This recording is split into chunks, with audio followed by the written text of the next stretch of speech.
Good morning friends. तो आज हम शुरुआत करते हैं न्यू PYQ सेट की और इसका नेम है जून 2009 भूगोल। Let's start. पहला क्वेश्चन है, ढाल प्रतिस्थापन मॉडल सर्वप्रथम किसके द्वारा प्रस्तावित किया गया था? तो ऑप्शन है ए यंग के द्वारा या डब्ल्यू पेंक के द्वारा। तो डब्ल्यू पेंक के द्वारा। फिर नेक्स्ट है, परिवर्ती अपोहा सामान्यता होता है क्या अनुवर्ती अपोहा के अनुरूप या अनुवर्ती अपोहा के विपरीत? तो राइट आंसर बी सही है। फिर हमारे पास है असर्सन और रीजन। असर्सन और रीजन में दो हमारे पॉइंट हैं। लिखा है, मैग्मा अपवर्तक पटल सीमा रेखा पर निःशुल्क होता है या ऊर्ध्वगामी मैग्मा संरचनात्मक पटल सीमा पर अपवर्तिक पटल के शीर्ष पर पहुंचता है? तो राइट आंसर ये है कि ए और आर दोनों सही हैं तथा ए की सही व्याख्या करता है।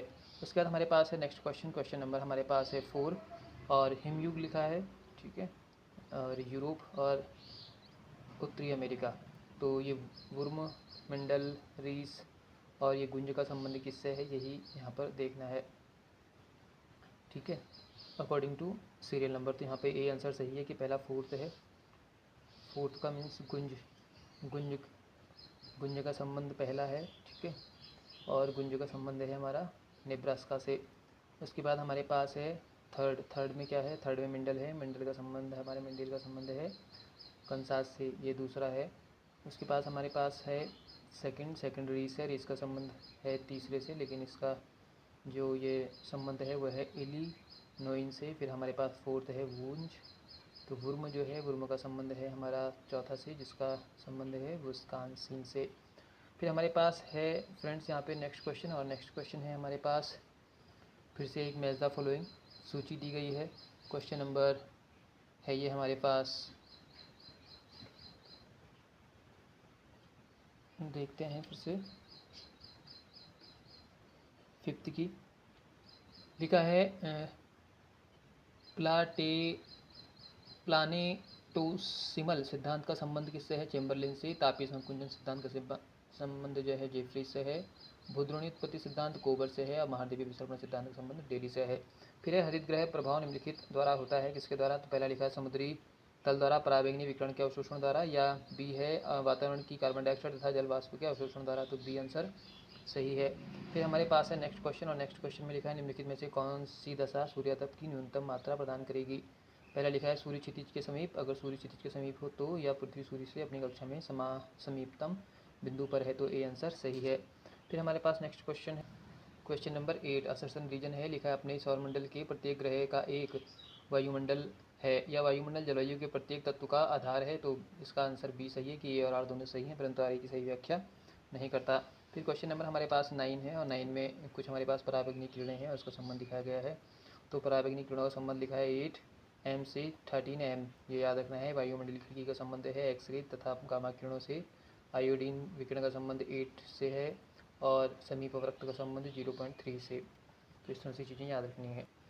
क्वेश्चन नंबर 10 है, लिखा है, वायुमंडल की लंबवत परतों को पृथ्वी से बाहर की ओर क्रमबद्ध कीजिए। सबसे पहले कौन सी आती है? तो वही लिखा है, सी में लिखा है सेकंड। सबसे पहले आती है हमारे पास, देखिए, सबसे पहले ट्रोपोस्फियर आती है, फिर आती है स्ट्रेटोस्फियर, फिर ओजोनोस्फियर और फिर आती है आयोनोस्फियर। तो इसका राइट आंसर सी है। फिर हमारे पास है क्वेश्चन नंबर 14। आप देख भी रहे हैं कि क्वेश्चन का लेवल अब धीरे धीरे एडवांस होने लगा है, ठीक है। लिखा है, जलराशि स्थल भाग से अधिक धीमी गति से गर्म होती है क्योंकि पानी की विशिष्ट ऊष्मा कम होती है, या सी विकिरण जल सतह परत से नीचे नहीं पहुंच सकता है। तो राइट आंसर सी है।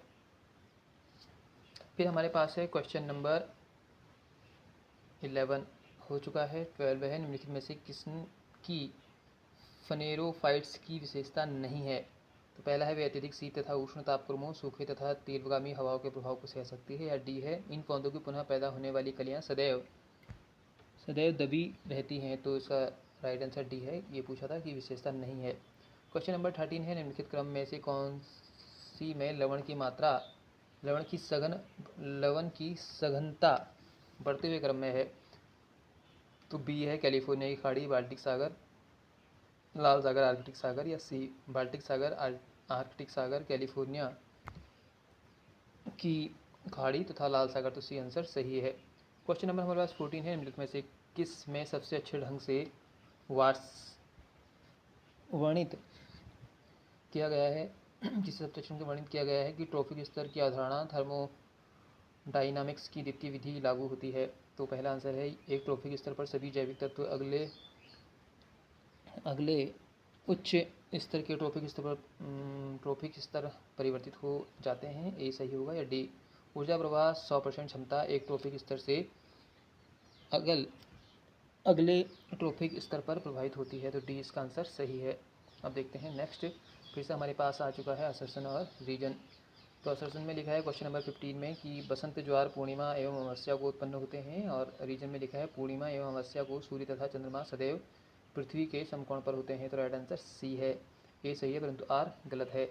और फिर से हमारे पास आ चुके हैं 16 में असर्शन और रीजन। आपको पता है फ्रेंड्स, आजकल का जो ट्रेंड है यूजीसी नेट का, उसमें ज़्यादा से ज़्यादा असर्शन और रीजन पूछे जाते हैं बच्चों को कन्फ्यूज करने के लिए।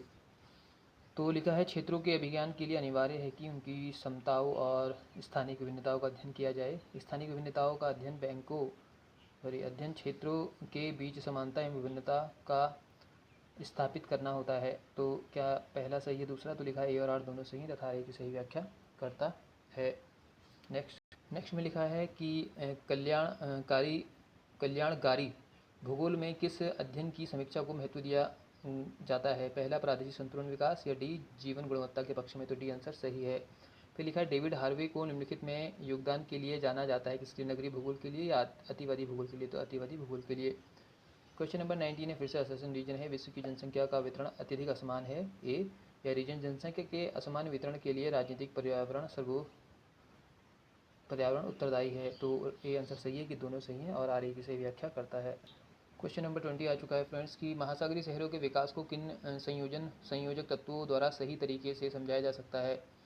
तो इसका आंसर क्या है? सी सही है। पहला सी में लिखा है थर्ड, पहला सबसे पहले अप्रवास होगा, फिर हमारे पास है आपका परिधि के अधिवासों का समावेलन, और उसके बाद है क्षेत्रीय सीमाओं का विस्तार। तो जो एलिमेंट्स हैं सिर्फ उन्हीं को चूज़ किया गया है यहाँ पे। नेक्स्ट है 21 की वे अधिवास समवितरित माने जाते हैं जिनकी आर मूल्य के समान है। आर की वैल्यू क्या मानी जाती है? 2.0। क्वेश्चन नंबर 22 में लिखा है भारतीय जनसंख्या के अनुसार एक नगरीय अधिवास को सिटी शहर की श्रेणी में तभी वर्गीकृत किया जा सकता है जब उसकी न्यूनतम जनसंख्या हो। सिटी उसे ही कहा जाएगा जिसकी जनसंख्या हो कम से कम 10 लाख। ठीक है। नेक्स्ट है हमारे पास अब 23 में फिर से एक असर्शन और रीजन है आई थिंक। हाँ, लिखा है शहर जिनमें वृद्धि दर बहुत अधिक है उनमें पुरुष वयस्क की जनसंख्या अधिक है। शहर की ओर अप्रवास लिंग एवं आयु वर्ण होता है, तो ये आंसर सही है कि दोनों सही है, और इसकी व्याख्या भी सही है। फिर लिखा है कुलगाड़ी एवं कालगुर्ली निम्नलिखित के लिए प्रसिद्ध है, किसके लिए प्रसिद्ध है? तो लिखा है प्रमोद नगर के लिए, खनन नगर के लिए, तो खनन नगर के लिए मायने होती है यहाँ पर। क्वेश्चन नंबर 25 पे फ्रेंड्स हमारे पास कि कौन सा जैविक संसाधन है लोहा या कोयला? तो कोयला है। बायोटिक और नॉन बायोटिक पढ़ा ना आपने, तो ये वही है। क्वेश्चन नंबर 20 है हमारे पास 26 में लिखा है निम्न में से कौन सा निम्नतम मूल्य के सिद्धांत पर आधारित है? वेबर का सिद्धांत या लॉस का सिद्धांत? तो ये है वेबर का सिद्धांत। ये तो नर्सरी वाला क्वेश्चन आ गया, आई थिंक ये तो आपको पता ही होगा। अब हमारे पास नेक्स्ट मैच द फॉलोइंग है। लिखा फ्रांस का संबंध किससे है? लारेन क्षेत्र से है। यूक्रेन का संबंध है किवाई रॉक से। जर्मनी का संबंध साल मिल्टर क्षेत्र से, और यूएसए का संबंध मसावी क्षेत्र से। क्वेश्चन नंबर हमारे पास 28 आ चुका है। लिखा है भारत को में अंबारीय जहाजरानी व्यापार 2001 के संदर्भ में घटते हुए क्रम में बताना है। तो जहाजरानी व्यापार का जो संबंध है वो किस किससे है? मुंबई से, चेन्नई से, विशाखापट्टनम और कार्डुल से। ठीक है। नेक्स्ट है 29 की मैकिंडर के हृदय स्थल सिद्धांत में हिंद महासागर को सम्मिलित किया गया था, बाहरी परत पर या आंतरिक परत पर? तो राइट आंसर है ए, बाहरी परत पर।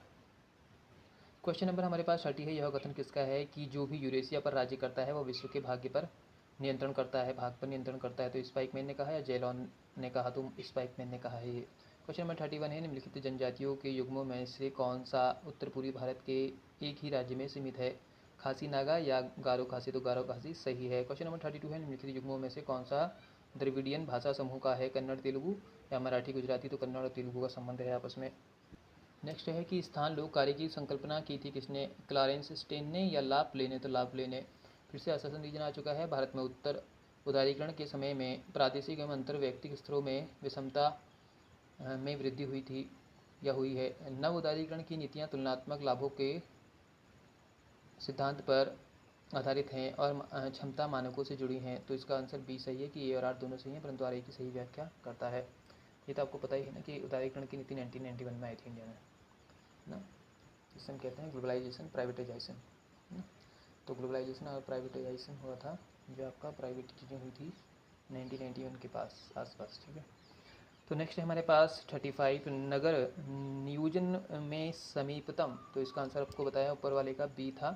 34 का लिखा है, नगर नियोजन में समीपस्थ इकाई की अवधारणा प्रतिपादित की थी किसने, ला कार्बूजिए ने या क्लेरेंस पेरी ने, तो राइट आंसर बी सही है। फिर हमारे पास 36 में क्या कहता है, देखिए लिखा है, भारत को नियोजन प्रदेश में विभाजित करने का एक समग्र प्रयास किया था किसने, भारतीय योजना आयोग ने या नगर एवं ग्राम नियोजक संगठन ने, तो बी आंसर सही है। लक्षद्वीप है क्या ज्वालामुखी उत्पन्न या प्रवाल उत्पन्न, तो प्रवाल होते हैं यहाँ, एक जीवा, आई थिंक आपको पता है। लिखा है, वृक्ष एवं पशुओं के घरेलूकरण का प्रारंभ काल में हुआ था, किस काल में वृक्ष और पशुओं को पालना स्टार्ट किया गया था। और वृक्ष पालना में वृक्ष भी उन्हें स्टार्ट हुए थे, या ऐसा संबंध जब वृक्षों को भी एक तरह से उनसे भी अटैचमेंट हो गया था, तो कौन सा समय था, यूलिथिक काल या नियोलिथिक काल, तो राइट आंसर है नियोलिथिक काल। उसके बाद है, निम्नलिखित में से कौन सा ऐतिहासिक स्थल दिल्ली से संबंधित नहीं है, गेटवे ऑफ इंडिया या कुतुब मीनार, तो गेटवे ऑफ इंडिया है, इसका संबंध कहाँ से है, मुंबई से है, इसलिए ये नहीं है, दिल्ली से कोई रिलेशन नहीं है इसका। अब हमारे पास है नेक्स्ट क्वेश्चन है हमारे पास 40 में देखिए क्या लिखा है, लिखा है, हिमालय के उत्थान का सर्वप्रथम प्रारंभ किस काल में हुआ था, मध्य प्लियोसीन युग में या मध्य ओलिगोसीन युग में, तो बी आंसर सही है। फिर से हमारे पास मैच द फॉलोइंग आ चुका है, कहता है मेघालय का संबंध किससे है, मणिपुर का, तो लिखा है मेघालय का संबंध शिलांग से है, मणिपुर का इम्फाल से, नागालैंड का कोहिमा से और मिजोरम का आइजोल से। क्वेश्चन नंबर हमारे पास 42 आ चुका है, अंतर्राष्ट्रीय मानचित्र निम्नलिखित दर्शाने के लिए है, नगरीय क्षेत्र को लिए या प्लॉट क्षेत्र की सीमाओं के लिए, तो प्लॉट क्षेत्र की सीमाओं के लिए डी आंसर से। क्वेश्चन नंबर हमारे पास आ चुका है 43, अंतर्राष्ट्रीय प्रक्षेप निम्नलिखित का संशोधित रूप है किसका, पोलीक्रोनिक का या बोन का, तो ए आंसर सही है, पोलीक्रोनिक का। निम्नलिखित में से कौन GIS का अवयव है, तो सी है या बी, लिखा है बी का है आंकड़ा प्रतिवेदन उप पद्धति या सी का है आंकड़ा भंडारण तथा पुनः प्राप्ति उप पद्धति, तो सी आंसर सही है। 45 फिर से असर्शन रीजन है, लिखा है माध्यक अति एकक मूल्यों से प्रभावित नहीं होता है, इसमें आंकड़ों का ऊर्ध्वगामी एवं निम्नगामी व्यवस्थापन अनिवार्य है, तो इसका भी आंसर सही है कि ए और आर दोनों सही है, लेकिन वो उसकी व्याख्या सही नहीं करता आर की।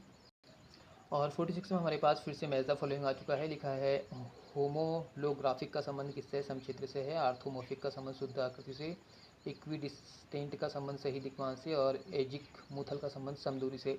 हमारे पास आ चुका है फ्रेंड्स कॉम्प्रिहेंशन 47 से 50 तक, और मोस्ट इम्पोर्टेंट आजकल के ट्रेंड में है, और आई थिंक बहुत सारे एग्जाम में तो 1 टाइम या 2 टाइम भी पूछा जाता है क्योंकि इसमें बहुत टाइम लगता है और स्टूडेंट्स ज़्यादा टाइम इसी में लगाते हैं।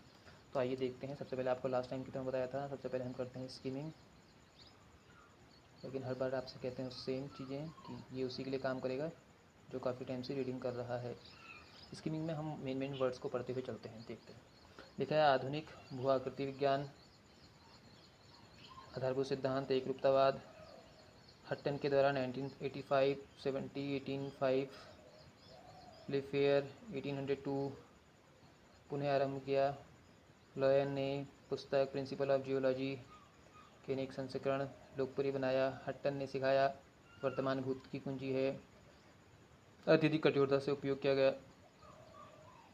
भूगर्भीय प्रक्रम, संपूर्ण भूगर्भिकता काल, प्लाइस्टीन के समय भूगर्भिक युगों में हिमनद अधिक महत्वपूर्ण रहे, विश्व जलवायु सदैव वैसा नहीं था, आर्द्र हैं मरुस्थल हैं आर्द्र रहे हैं, भूपटल की स्थिरता, सापेक्षी भूपटल अस्थिरता, जब ज्वालामुखीकरण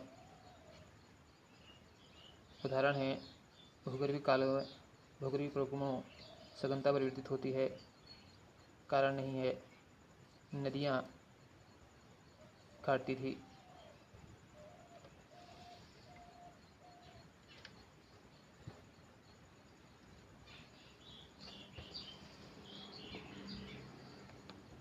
हिमनद घाटी, प्लाइस्टोसीन काल, हिमनद से अलग रहा, पवन जिन्हें जुरासिक युग, नवाजु बालू के पत्थर का नियंत्रित क्रियाविधि आज के पवन प्रभाव को नियंत्रक, भूमिगत जल, चूना पत्थर, घुलनशील मिट्टी, घुलनशील पारपथ घोलरंध्र कहा जाता है, प्लेमियोसीन कालों में पेनसिल्वेनियन कालों के दौरान से भिन्न थे, एकता के सिद्धांत के बिना भूआकृति विज्ञान नहीं हो सकता, केवल वर्णात्मक कहा गया था।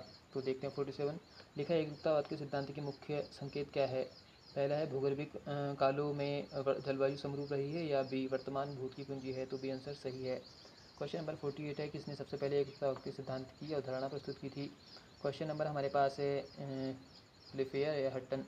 तो हट्टन है, ये भी हमने पढ़ा भी ऊपर, ठीक है, आई थिंक आपको ध्यान होगा, सर्कल लगाया था। उसके बाद हमारे पास है, ये देखिए इधर, ये लिखा है वर्तमान भूत की कुंजी है, सर्कल करके। तो लिखा है नेक्स्ट है हमारे पास 48 का सी हो चुका है। हिमनद अधिक महत्वपूर्ण थे भूगर्भिक काल में, कब, टर्शियरी काल में या प्लाइस्टोसीन काल में। तो इसका भी आंसर सही है। और 50 क्वेश्चन है हमारे पास, चुनीली स्थलाकृति एक महत्वपूर्ण विशेषाकृति है किसकी, या डंग की या घोल रंध्र की। तो घोल रंध्र की। तो फ्रेंड्स आज के लिए इतना ही। Thank you very much. जय हिंद, जय भारत।